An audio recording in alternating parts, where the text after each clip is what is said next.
All right, we are back with a slip joint today, guys. And this is a large slip joint. This is a big boy.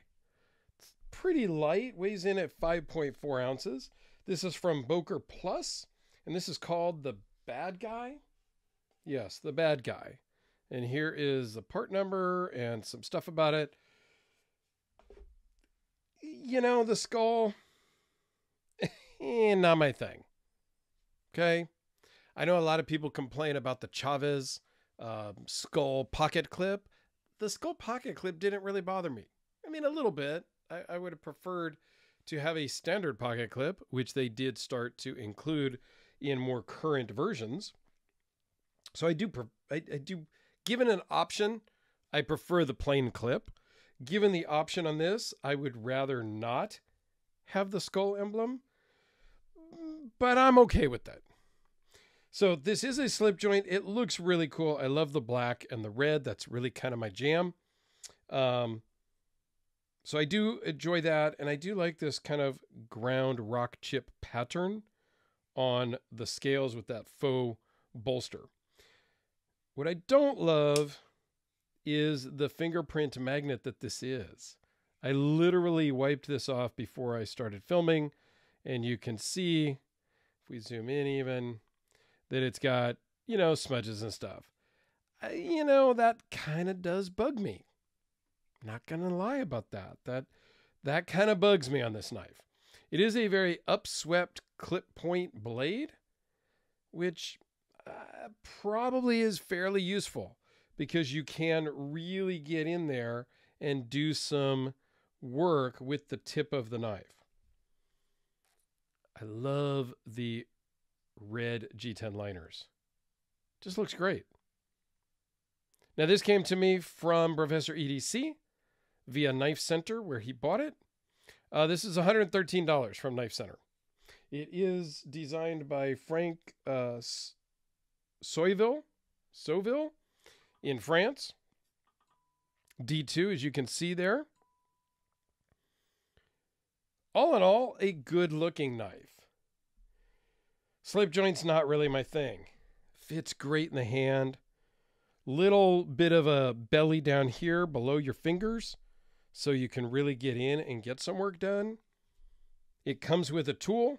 Some of the websites say it comes with a sheath as well. This one did not come with that. So I don't know if that's all of them or certain retailers are including that, whatnot. And it does have a lanyard hole. There is no half stop. It just closes like a lot of traditional slip joints will have a half stop here. Will click and then you can close it. But this is a really strong spring.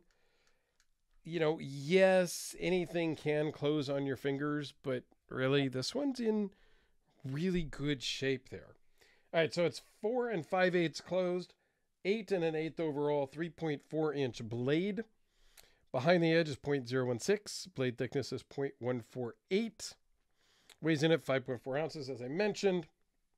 0.647 overall. So it's really a good size in your hand. It feels very comfortable. The edges are not harsh. They are, not contoured and rounded off, but they feel really good. This is something that you could really do some work with.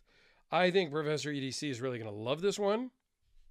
Because it's right up his alley, in my opinion. Okay, let me give you a couple of quick size comparisons. Not a whole lot to talk about on the slip joints here, but here it is with a Sharpie, the Spyderco Delica, and the Kubi.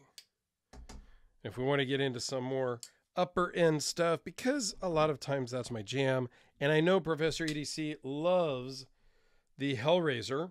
So here is a fancy production Hellraiser with the Damasteel blade. Didn't make a lot of these, and this carbon fiber in here is so smooth. It's almost velvety feel, and the action on this one is great. But that's not going back with you with these knives anyway to Professor EDC. And how about the VC Edge interface, just because it happens to be right here. I don't have any other fixed blades here on the table. I own maybe a couple. There's probably some old case ones back here in a toolbox behind me. And there is a Civivi fracture in the kitchen. Yes, I have a fracture, which is a slip joint that Civivi gave me because they sent me a couple to review and asked me to release them the day that they released the knives. And I got to keep two. I gave one away, and one of them lives in the kitchen so that I can have a super sharp knife in the kitchen for opening stuff. I use it a lot to open my frozen pizzas. Don't judge. Okay, let's just not go there. I have a pizza thing. Like, I have a knife thing. Anyway, please go check out Professor EDC's channel. I'll put a link up in the corner. I'll put a link to my Boker playlist in the other corner. And yeah, let me know what you think about budget-ish friendly at $113 slip joints. I would love to hear your opinion on slip joints. So please, down below.